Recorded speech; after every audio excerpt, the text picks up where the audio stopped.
네, 여러분 안녕하세요.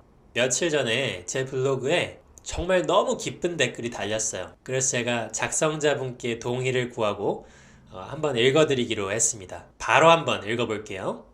원장님, 어릴 때부터 너무 마르고 잘 체했던 아기 엄마예요.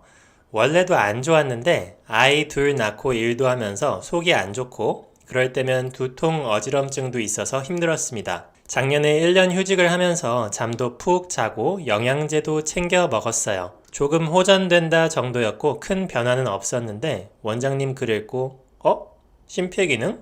그런가? 생각했습니다. 아기 엄마라서 밖에서 뛸 시간은 없고 해서 인터벌로 실내 자전거 탔습니다. 비가 오나 눈이 오나 아침에 15분이요. 소화기가 워낙 예민해 완쾌라고는 못하지만 많이 좋아졌고 무엇보다 체력이 올라왔어요. 올해 복직해서 애 둘 보면서 잘 버티고 있습니다. 작년에도 실내 자전거 탔고 주 3회 한 번에 40분씩 운동도 다녔지만 매일 인터벌로 땀날 때까지 15분 정도 타는 지금이 몸이 훨씬 좋아요. 신기하기도 하고 감사한 마음에 긴 댓글 달게 되었습니다. 이렇게 써주셨네요. 제가 환자를 보면서 가장 기쁠 때가 언제인지 아시나요? 직접 치료를 해서 환자분이 좋아지실 때도 물론 기쁘지만 가장 기쁠 때는 환자분이 제가 말씀드린 방식대로 삶의 습관을 고쳐서 건강해지시고 그 습관을 유지하면서 계속 건강하게 지내고 계심을 확인할 때, 그때가 가장 기쁩니다. 이분은 저희 병원에 직접 내원하신 환자분이 아니었음에도 불구하고 자신이 이렇게 아주 약한 체력, 만성 소화불량에 시달리다가 제가 제시했던 방식대로 제가 말씀드린 운동 방식을 실행해서 건강해지셨다고 하니까 정말 너무 기뻤습니다. 그러면 이 분의 댓글에서 언급된 운동은 무엇일까요? 제가 바로 몇 년 전부터 블로그나 유튜브에서 주구장창 설명드렸던 바로 그 운동입니다. 인터벌 유산소 운동이라고 하는데요. 이 운동 하나로 저질 체력, 만성 소화불량 70%는 해결됩니다. 그러니까 맨날 기운 없고 체력 약하고 검사상 특별히 이상은 없는데 맨날 체하고 모기 물감 있고 명치 답답하고 1년에 몇 번씩은 위경련 오고 이런 어떤 허약 체질, 이런 만성 소화불량 환자분들의 70%는 이 운동 하나로 해결할 수 있어요. 자, 그러면 인터벌 유산소 운동이란 무엇일까요? 유산소 운동을 하는데 속도의 차이를 줘서 인터벌을 줘서 하라는 얘기입니다. 자세히 설명드려보겠습니다. 예를 들어서 일정한 속도로 천천히 40분 뛰는 유산소 운동을 했다고 할게요. 그러면 여기 그래프를 봤을 때 Y축이 속도면 이 속도가 일정하겠죠. 그런데 인터벌로 뛰면 빠르게 뛸 때의 구간이 있고 천천히 운동할 때의 구간이 있습니다. 그래서 그래프가 이렇게 높낮이가 생겨요. 그래서 몇십 초 간격마다 속도가 달라집니다. 강도 높게 운동하는 구간이 있고 강도가 낮게 운동하는 구간이 있는 거죠. 중간중간에 강도 높게 운동하는 기간이 있기 때문에 막상 해보면 생각보다 굉장히 힘듭니다. 그래서 15분 정도만 운동해줘도 굉장히 힘듭니다. 그리고 매일 할 필요도 없습니다. 자, 그러면 이렇게 인터벌로 뛰어주는 것이 혹은 인터벌로 유산소 운동을 해주는 것이 그냥 일반적인 유산소 운동과는 무엇이 다를까요? 일정한 속도로 30분, 40분 혹은 그 이상 유산소 운동 해주는 것도 당연히 건강에 도움이 됩니다. 그런데 소수의 마르고 약한 체질, 체력 너무 약하고 체하는 정도가 굉장히 잦고 소화불량 맨날 소화불량이고 이런 환자분들은 그러한 방식의 운동, 저강도 장시간 유산소 운동만으로 체질을 개선하고 체력을 증진시키는 데는 좀 한계가 있습니다. 물론 주 3회 이상 한번 유산소 운동할 때 한 40분 이상 1년 이상 꾸준히 하면 이분들도 당연히 좋아질 수 있습니다. 그런데 한번 할 때 3, 40분씩 꾸준히 하는 것도 사실 쉽지 않은 일이고 현대인들은 굉장히 바쁘죠. 그만큼 시간도 나지 않을 뿐더러 또 어떤 문제가 있을까요? 마른 분들은 장시간 유산소 운동을 하면 살이 빠질 수가 있어요. 그래서 또 따로 근력 운동을 해줘야 됩니다. 그러면 안 그래도 주 3, 4회 30분 이상씩 유산소 운동 하는 것도 힘든데 근력 운동을 또 따로 챙겨야 되니까 시간이 없어요. 그래서 중간에 포기하게 되는 경우도 많고 그렇습니다. 그런데 그것은 이분들의 의지가 약해서가 아니고 자신의 체력이나 체질에 맞는 운동 전략을 세우지 못해서 그렇습니다. 그러면 체질적으로 허약하고 만성적인 기능성 위장장애, 소화불량이 있으신 분들은 왜 인터벌 유산소 운동이 효과적일까요? 자, 지금 이 한 문장을 기억하십시오. 소화는 짧고 굵게 해치워야 된다. 소화력을 키우고 체력을 키우는 운동도 짧고 굵게 해치워야 된다. 체력이 좋다는 것도 짧고 굵게 일을 할 수 있는 능력이 있다는 겁니다.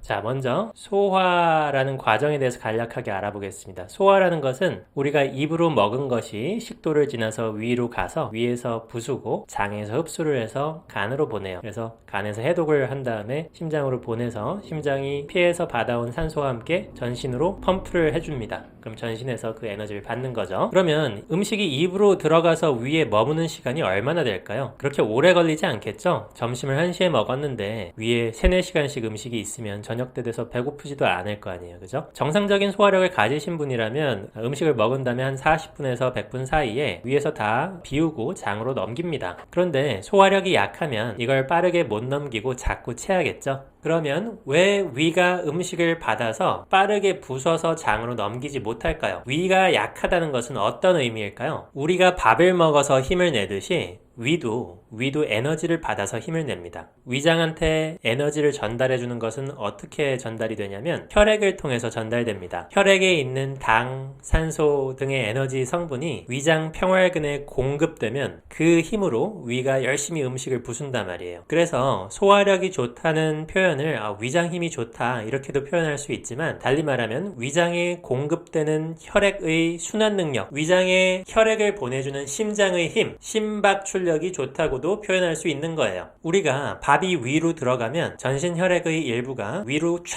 몰려줘야 됩니다. 그래서 집중된 혈액에서 전달되는 에너지를 위가 받아서 40분에서 100분 사이에 음식을 다 부수고 소화를 시켜야 되죠. 이 과정에서 위장으로 혈류가 집중되는 힘이 약하다? 그러면 자꾸 체하는 거예요. 내가 맨날 체하고 밥도 잘 못 먹고 체력도 너무 약하다? 그러면 이 위로 혈액을 집중시켜주는 힘이 좋아져야겠죠? 그러니까 심장의 혈액순환 능력, 심장의 출력이 좋아져야 소화력이 좋아지고 체력이 좋아지는 거예요. 그럼 심장의 출력을 좋아지게 하려면 어떻게 해야 되느냐? 천천히 뛰는 것보다는 조금 강도 있는 유산소 운동을 해주는 것이 심장의 출력을 높일 수 있는 방법입니다. 그래야 심장의 근육, 심장도 근육이거든요. 심장 근육, 카디악 머슬이 힘이 붙으면서 위장으로 혈액을 쫙쫙 보내줘요. 그러면서 소화력이 근본적으로 상승됩니다. 그러면 강도 높은 운동을 얼마나 해야 되느냐? 우리가 계속 전속력으로 뛸 수 없고 계속 전속력으로 사이클 탈 수 없잖아요. 아무리 힘이 좋은 사람도 전속력으로 1분 뛰면은 더 이상 그 속도를 유지할 수가 없습니다.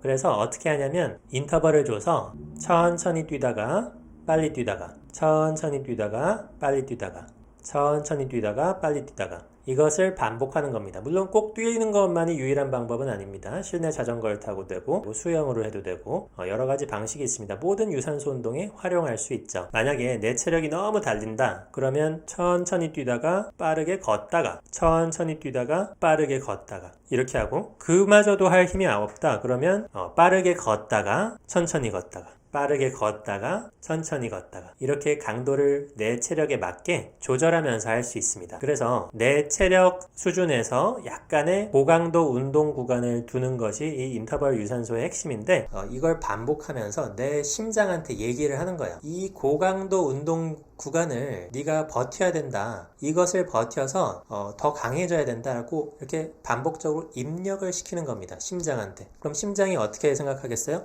우리 주인이 그동안은 가늘고 길게 살아왔는데 이제부터 짧고 굵게 팍 일을 확실하게 해결하려고 하는구나. 소화도 예전처럼 3, 4시간 동안 미적지근하게 하려고 하지 않고 밥 먹으면 팍 소화시켜가지고 끝내고 다른 일에 집중하려고 하는구나. 이런 것을 인지시키는 겁니다. 내 심장에. 그럼 심장이 이 정도 운동을 내가 견딜 수 있을 만큼 심박 출력이 증진돼요. 그래서 거기서 체력이 나오고 소화력이 나오는 겁니다. 이 운동을 꾸준히 하시면 비교적 단기간에 만성적인 저질 체력 그리고 만성적인 소화불량의 70%는 해결될 수 있어요. 물론 이 운동을 해주더라도 해결되지 않는 만성 소화불량도 있고요. 약물 치료를 병행해야지만 되는 그런 소화장애도 있습니다. 예를 들어 볼게요. 일단 이 운동을 할 수 없는 분들이 있겠죠. 심장에 지병이 있거나 무릎, 고관절, 발목 등 어떤 신체 부위에 부상 이력이 있거나 한 분들은 자신을 오랫동안 보아온 주치의와 꼭 상담을 하셔야 됩니다. 그리고 이 운동을 하면 좋아질 텐데 현재 체력적으로 너무 저하되어 있어가지고 이 운동의 수행 자체가 불가능하신 분들이 있을 수 있어요. 있어요. 이 경우는 약물 치료를 병행해야 됩니다. 기억에 나는 환자분이 예전에 이제 제 블로그에 올린 이 글을 보시고 열심히 인터벌을 했는데 3분만 뛰어도 왼쪽 아랫배가 너무 쪼이고 땡겨가지고 도저히 운동을 할 수가 없다고 하면서 찾아오셨어요. 그래서 제가 복직근을 좀 풀어주는 진액을 보충해주는 약을 쓰면서 병행하면서 운동을 했는데, 그러고 나니까 그 다음 주에는 한 7분 정도 뛸 수 있게 됐고, 그 다음 주에는 이제 12분, 그 다음 주에는 한 15분 정도 운동을 수행할 수 있게 됐어요. 그래가지고 체력도 굉장히 좋아지고 한 3개월에 5kg 정도 이상을 증량을 하셨었는데,